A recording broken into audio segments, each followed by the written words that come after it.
Les gens qui ont travaillé sur Nostradamus ont commis l'erreur de ne pas étudier la réalité historique de l'époque. Et la réalité historique de l'époque, c'est pas forcément la réalité historique de l'époque où les publications ont été datées.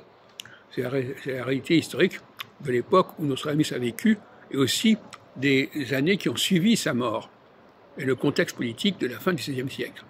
J'ai montré en 97, dans le colloque Verdun-Saunier, qu'il y avait des additions aux centuries qui ne pouvaient faire sens que dans le contexte de la Ligue.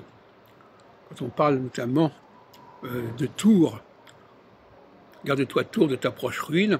Tours, c'est l'endroit où s'était réfugié Henri III à la suite de la journée des barricades avec les Guises, etc. Et donc, on ne peut pas comprendre, on ne peut pas repenser correctement la chronologie des centuries sans se situer en aval de la période où Nostradamus a vécu. Beaucoup plus qu'en amont. Donc, travailler en amont, c'est bien gentil.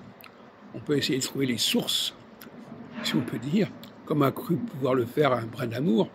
Mais ce qui me paraît beaucoup plus intéressant, c'est de travailler en aval et de montrer que l'aval a récupéré Nostradamus et a voulu l'actualiser et l'instrumentaliser.